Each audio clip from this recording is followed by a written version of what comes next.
Salut tout le monde, j'espère que vous allez bien. Aujourd'hui dans cette nouvelle vidéo, on se retrouve pour faire un petit résumé du keynote d'Apple qui s'est déroulé hier. Allez, c'est parti.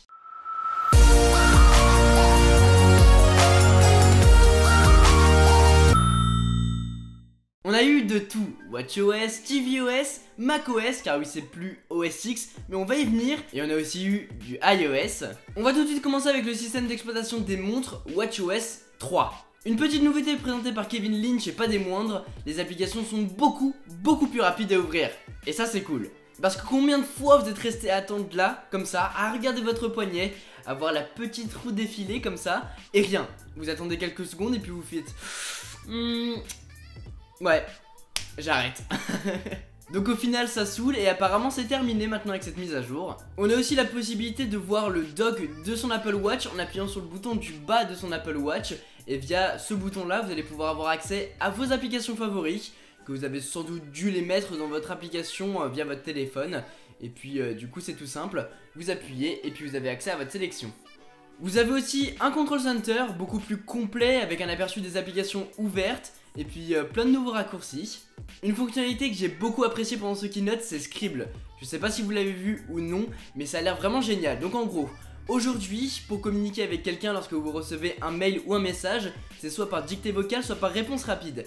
Nouvelle option, Scribble, vous permet d'écrire rapidement. Donc en gros, vous avez votre message et puis vous écrivez salut, S-A-L-U-T. Et en gros, vous écrivez lettre par lettre votre message en écrivant, en mettant des espaces ou en faisant des retours arrière. Et ça va super vite. Et je trouve que c'est une très bonne manière de pouvoir remplacer un clavier via sa montre. Et puis c'est aussi pratique si jamais votre smartphone est loin et que vous avez la flemme d'aller le chercher. On écrit depuis sa montre. Et puis sinon, petit truc sympathique, il y a Mini qui est apparu sur les cadrans pour aider Mickey. tvOS 2, voilà le nouveau système d'exploitation pour Apple TV. Au programme on a eu pas mal de nouveautés. Moi je vais vous en présenter quelques-unes, comme le fait que Siri ait été beaucoup amélioré. Et par exemple il est plus intelligent et répond à vos dernières requêtes.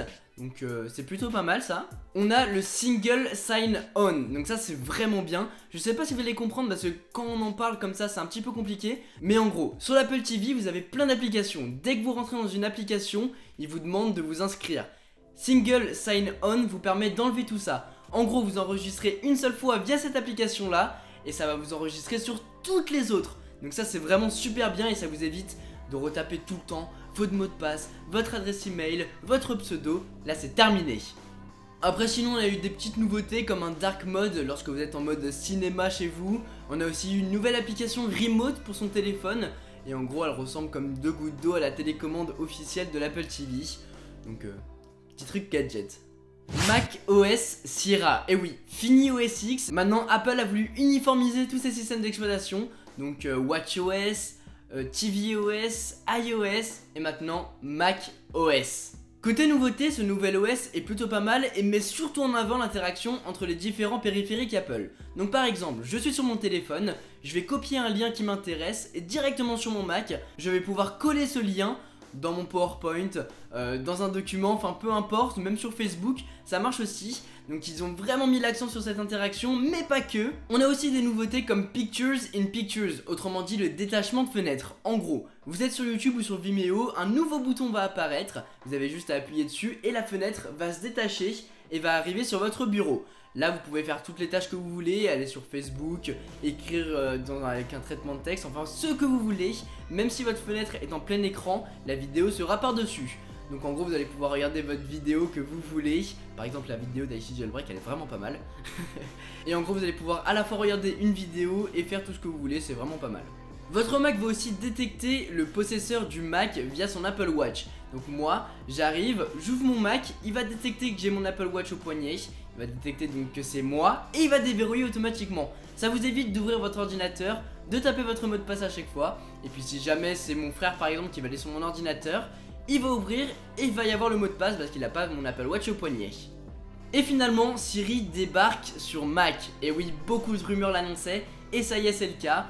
En gros vous allez pouvoir faire des recherches dans des documents. Et par exemple moi si je dis que je recherche un document que j'ai exécuté il y a 3 semaines de là, il va rechercher la liste de tous les documents que j'ai ouverts il y a 3 semaines.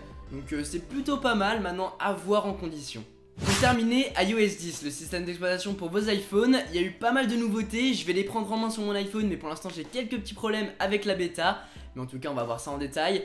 Pour l'instant, les nouveautés que j'aimerais vraiment prendre en main, on commence avec l'interaction avec les notifications sur l'écran verrouillé. Ça a l'air vraiment génial. En gros, via 3D Touch, vous allez pouvoir maintenir vos notifications pour avoir des informations supplémentaires et des widgets. Donc par exemple, vous êtes sur plan, quelqu'un vous a envoyé sa position, vous allez pouvoir maintenir pour voir où est la personne et avoir des informations supplémentaires sur ce lieu par exemple. Ces notifications ont d'ailleurs été redesignées tout comme le centre de contrôle qui est juste ici.